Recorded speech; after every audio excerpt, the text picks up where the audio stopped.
আমার নতুন একটি ভিডিওতে সকলকে অনেক অনেক স্বাগতম। তো আজকে আমি দেখাবো কি করে আলমারি গুছিয়ে এবং পরিপাটি করে সবসময় রাখতে হয়। তো আমাদের তো সবসময় চেষ্টা করি কিভাবে পরিপাটি রাখার, কিন্তু তবু চেষ্টা করতে থাকলে বড় তবু একটু অগোছালো হয়ে যায়। যেমন আমার আলমারিটা হয়েছে বেশ কিছুদিন ধরে, কিন্তু আমি সময় পাচ্ছি না, কাজের ভীষণ চাপ, তার জন্য। তাহলে চলুন দেখি কি করে অর্গানাইজ করা যায়। এগুলো সব বের করে নেবো, দিয়ে আবার একটু গুছাবো।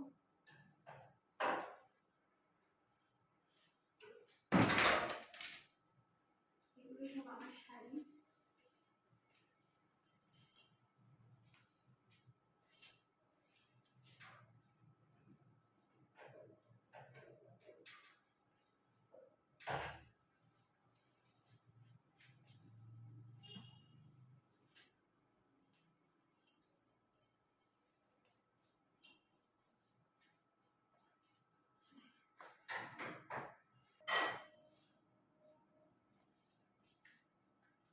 এখানে আছে সিল্ক শাড়িগুলো, আর এখানে আছে এই তাঁতি।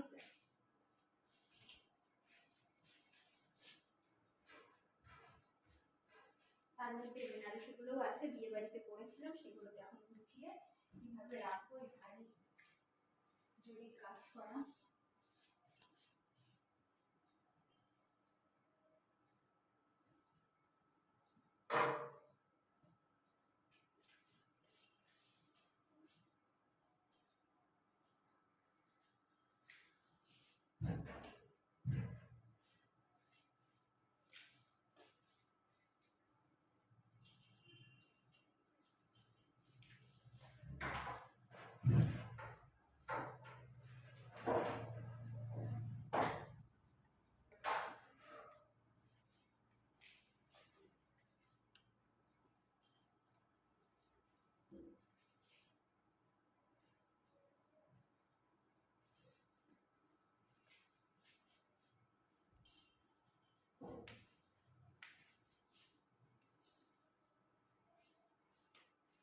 তো আলমারি সব ফাঁকা করে নিলাম। এবার এই পেপার গুলো চেঞ্জ করে নেবো, একটু পরিষ্কার করে নেবো, দিয়ে আলমারিটা পুরো মুছে নেব।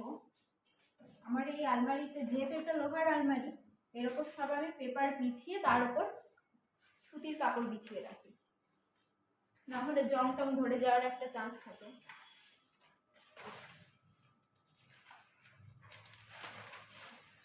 এগুলোকে একটু ঝুড়ে ঝুড়ে নেব।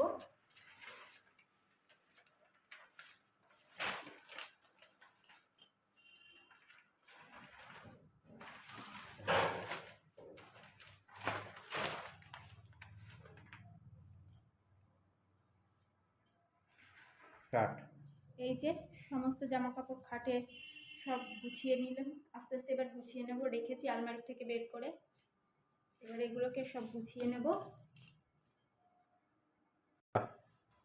একটু পরিষ্কার করে নিই ভেতরটা, যদিও কোনো নোংরা থাকে না, তবু একটু পরিষ্কার করে নিই।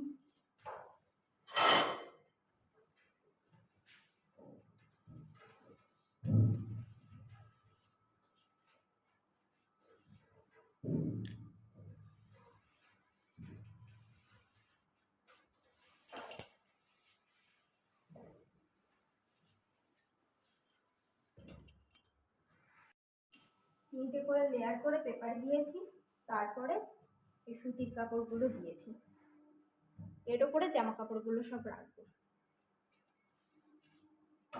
সব একদম দেওয়া কমপ্লিট হয়ে গেছে।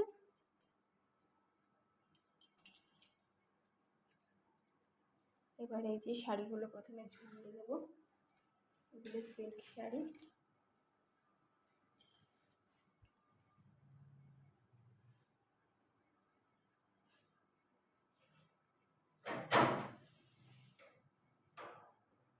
সিল্ক শাড়ি ঝুলিয়ে রাখলে পরে শাড়ি ভালো থাকে। এই যে একটা নেটের শাড়ি, এটাও ঝুলিয়ে রাখবো।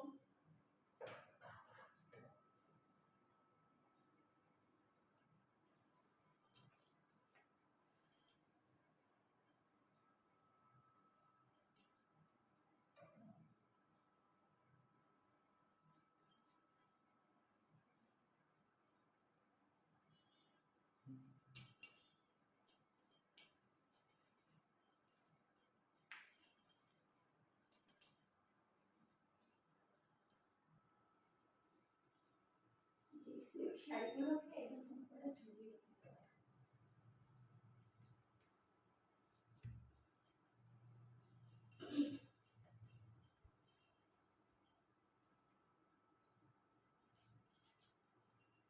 আমার শাড়ির সম্ভার খুব বেশি নেই, অল্প কিছুই আছে, তাও সেগুলোকে যত্ন করে রাখার চেষ্টা করি এইভাবে করে।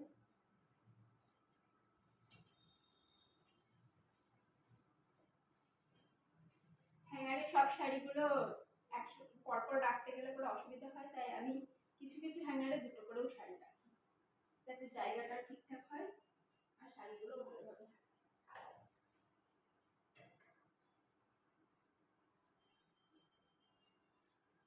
এগুলো কিছু জামদানি আছে যেগুলো পরা হয়েছিল, এইভাবে ঝুলিয়ে রাখলে বারবার আয়রন করারও দরকার হয় না, এমনি শাড়ির প্রেশারে বাদ বাকিগুলো এমনি আয়রন হয়েছে।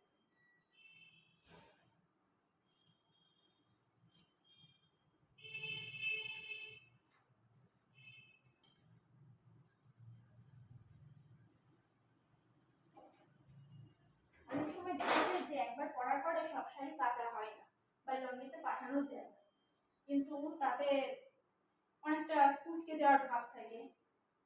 তো এখনো পরা যাবে দু একবারে, সবসময় তো লন্ড্রিতে পাঠানো আমাদের সম্ভব হয় না, তো এরকম করে ঝুলিয়ে রাখলেও কিন্তু শাড়িগুলো বেশ সুন্দর থাকে। আর আমি আমার কিছু কিছু পছন্দের শাড়ি, মানে কিছু শাড়ি আমি এরকম করেও ভাঁজ করে রাখি।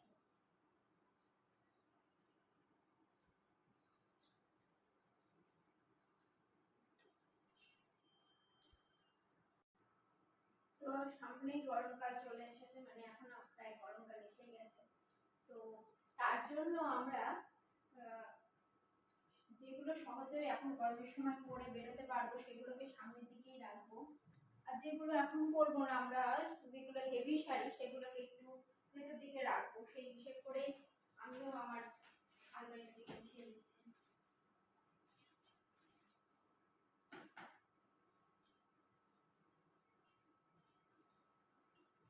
যে শাড়িগুলোকে এরকম ছোট ছোট ফোল্ড করে নেব, আর এই যে বোঝা যাচ্ছে কোনটা কোন কালার, এইভাবে ধরে টেনে নিলে পরে বোঝা যাবে যে কোনটা কোন কালারের আছে।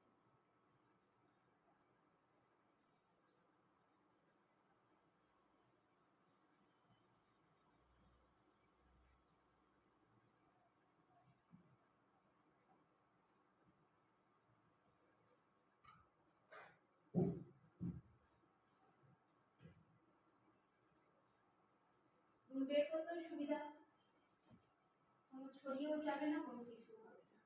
আমি এইভাবেই সাধারণত রাখি। কালারগুলো দেখে একটুখানি তুলে নিলে পরে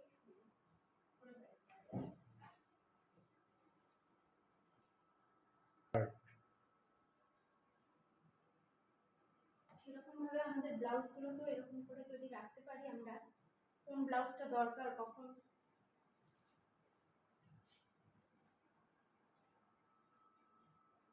সেটা সবটাই দেখা যাচ্ছে।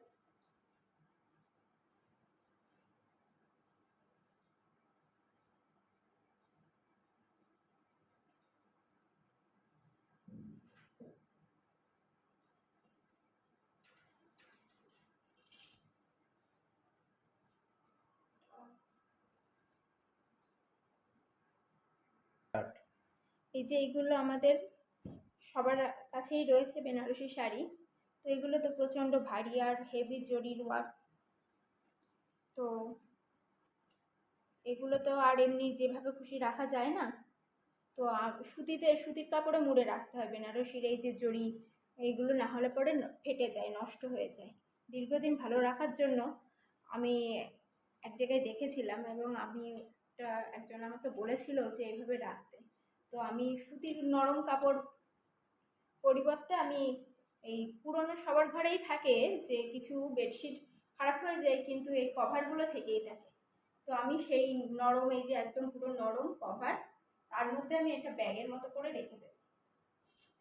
তো বন্ধুরা তোমরাও চাইলে পরে, সবার ঘরে তো নরম কাপড় থাকে না, তো তখন এইভাবে সুতির এই কভারগুলোর মধ্যে করে রেখে দেবে, তাহলে নষ্টও হবে না, কোনো দাগও লাগবে না সহজে, আর জড়িগুলোও ফেটে যাবে না।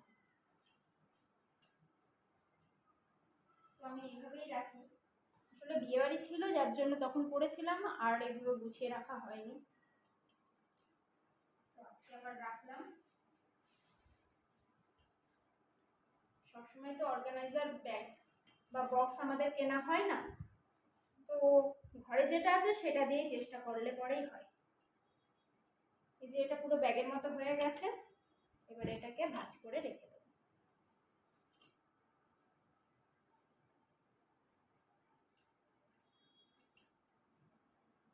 এটা সুন্দর করে রাখা হয়ে গেল।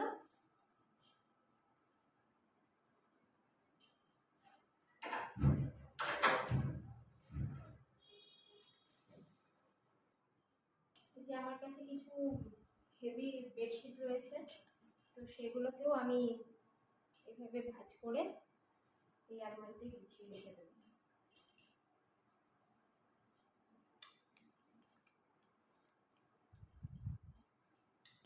এই যে আমার এই হেভি বেডশিটগুলো বেশ সুন্দর, এগুলো তো আর সবসময় পাতা হয় না, সেটা অকেশনাল। তো এইগুলোকেও আমি অর্গানাইজ করে রাখবো।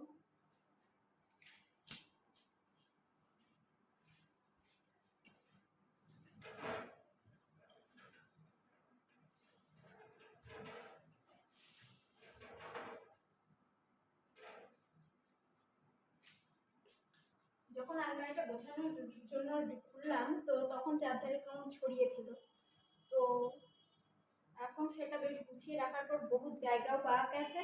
এখানে এখনো অনেকটা জায়গা থাকলো যে এখনো অন্য জামা কাপড়ও এতে এঁটে যাবে।